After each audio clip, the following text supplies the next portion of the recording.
Bencana besar menimpa tentara Amerika Serikat di Timur Tengah. Selama serangan rudal terhadap pangkalan udara Pangeran Sultan di Arab Saudi, Iran menghancurkan pesawat peringatan dini dan pengendalian udara E-3 Sentry milik Amerika yang sangat berharga. Amerika Serikat untuk pertama kalinya kehilangan pesawat seperti itu dalam pertempuran. Pesawat seperti itu, omong-omong, harganya sekitar $500 miliar. Tapi itu belum semuanya. Selain pesawat itu, beberapa pesawat lain juga rusak, khususnya pesawat pengisian bahan bakar di udara. Dan di sini, tiba-tiba terungkap kenyataan yang tidak menyenangkan bagi Donald Trump. Karena sudah terbukti bahwa Rusia beberapa hari sebelum serangan itu telah memberikan citra satelit kepada Iran, tepatnya dari pangkalan udara Amerika di Arab Saudi, yang kemudian membantu Iran menghancurkan pesawat-pesawat Amerika yang sangat mahal. Dan hal ini sudah secara langsung diungkapkan.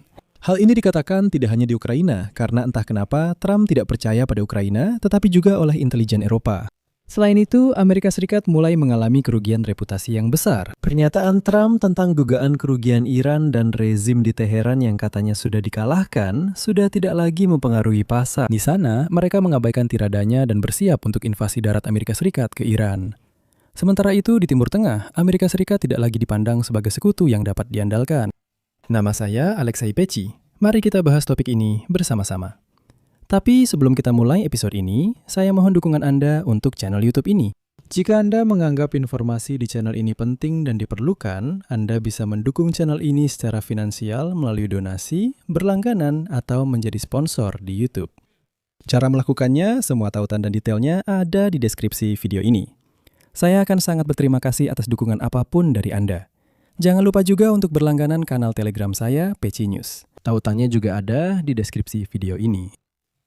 Jadi, beberapa media barat sekaligus, misalnya Bloomberg dan The Telegraph, telah mempublikasikan foto-foto pesawat Amerika yang hancur di Timur Tengah. Dilaporkan bahwa akibat serangan rudal Iran ke pangkalan di Arab Saudi, beberapa pesawat militer rusak dan sebuah pesawat peringatan dini dan kendali jarak jauh E-3 Sentry yang sangat berharga telah dihancurkan. Ini adalah kerugian tempur pertama yang diketahui untuk tipe ini. Harga pesawat seperti itu berkisar antara 300 hingga 500 juta dolar. Pesawat ini rusak saat serangan ke pangkalan udara Pangeran Sultan dalam beberapa hari terakhir. Dan saya tekankan, foto-foto yang belum terkonfirmasi terlihat bahwa bagian ekor pesawat benar-benar terpotong, sehingga membuatnya tidak layak terbang. Pesawat yang disebut AWACS, yang memiliki piringan radar berputar di atas badan pesawat, memungkinkan deteksi ancaman dari jarak jauh dan mengarahkan pesawat tempur lainnya. Pesawat ini memberikan keunggulan yang signifikan dan meskipun Amerika Serikat mengoperasikan lebih dari 60 pesawat seperti ini dan masih bisa mengganti kerugian, penghancuran salah satunya tetap sangat mahal. Menariknya, sebelumnya majalah Air and Space Forces Magazine melaporkan bahwa pesawat ini, yaitu Sentry, benar-benar menghilang dari radar dan jelas ada sesuatu yang terjadi padanya. Namun, Komando Pusat Militer Amerika Serikat memutuskan untuk mengabaikannya. Permintaan dari para jurnalis yang menanyakan di mana pesawat itu karena majalah Air Force Magazine ini memang merupakan publikasi khusus di bidangnya. Sejak kemunculan model ini pada akhir tahun 1970-an, hanya 3 pesawat Sentry yang hilang akibat kecelakaan, dan itu pun bukan dalam kondisi pertempuran. Seperti halnya KC-135 Stratotanker, pesawat ini juga dibuat berdasarkan badan pesawat yang sama, yang juga digunakan untuk membangun pesawat penumpang Boeing 707. Selama kampanye melawan Iran, Amerika Serikat sejauh ini belum kehilangan satu pun pesawat berawak akibat tembakan udara musuh. Namun, lebih dari selusin drone tempur MQ-9 Reaper telah ditembak jatuh yang menunjukkan bahwa wilayah udara di atas Iran tetap berbahaya. Meskipun Donald Trump meyakinkan bahwa Iran sudah lama tidak memiliki senjata, rudal-rudal telah dihancurkan, pertahanan udara telah dihancurkan, dan semuanya benar-benar terkendali. Pembom Amerika.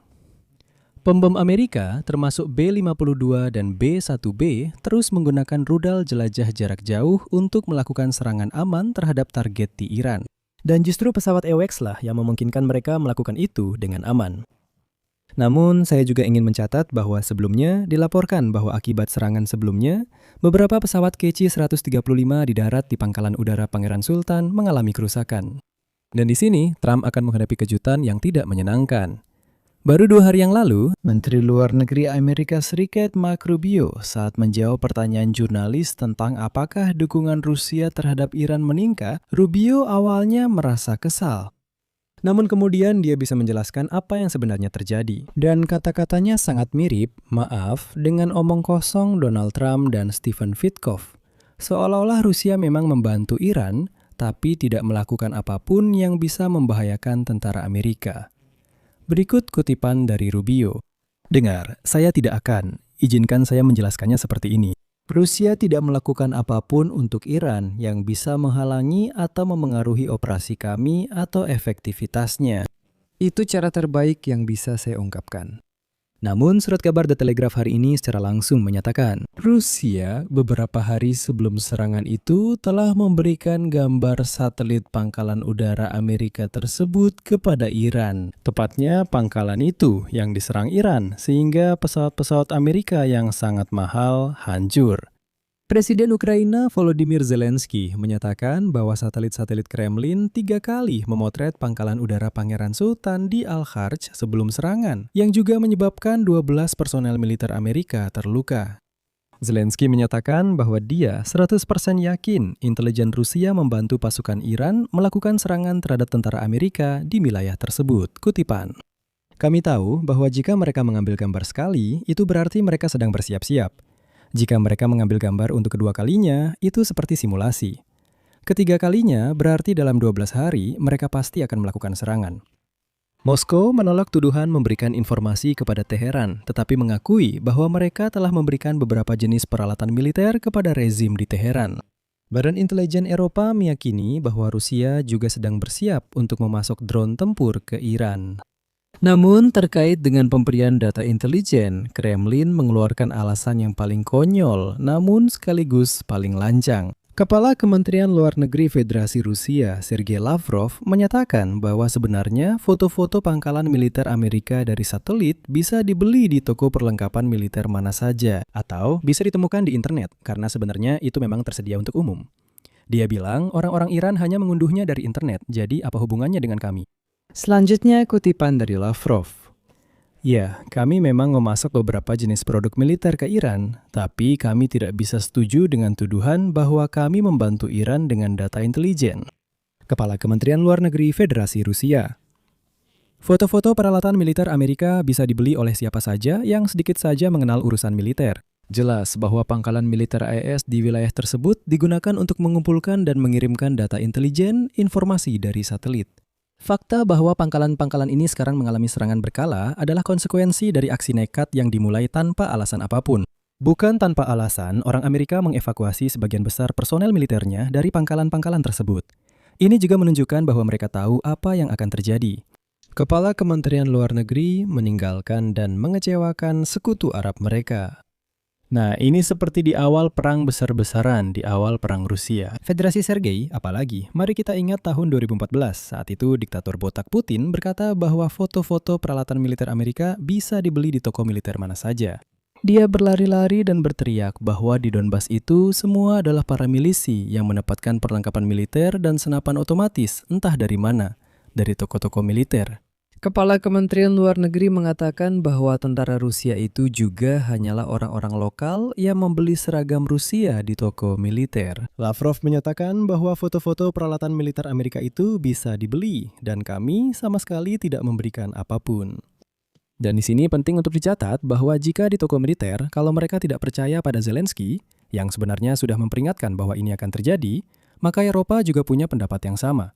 Di Eropa, mereka menganggap bahwa Rusia memberikan bantuan yang signifikan kepada Iran dalam menjalankan perang di Timur Tengah. Dan dukungan ini jauh lebih besar daripada yang siap diakui secara terbuka oleh Amerika Serikat.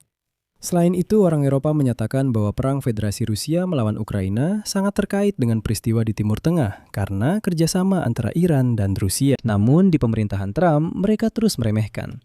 Mereka mengecilkan arti kerjasama antara Moskwa dan Teheran.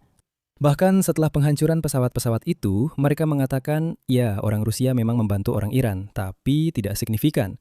Katanya, itu sama sekali tidak mempengaruhi jalannya operasi militer. Di sini, saya akan mengakhiri dengan tanda elipsis. Tulis pendapat dan kesimpulan Anda di kolom komentar di bawah episode ini. Berlanggananlah ke kanal, tekan lonceng, dan jangan lupa untuk menyukai. Jika Anda ingin mendukung kerja kanal YouTube ini secara finansial, Anda bisa melakukannya dengan donasi. Bagaimana caranya? Semua tautannya ada. Tautan dan detailnya ada di deskripsi video ini, atau Anda bisa scan kode QR yang ada di layar Anda. Itu saja dari saya, jaga diri Anda. Sampai jumpa semuanya.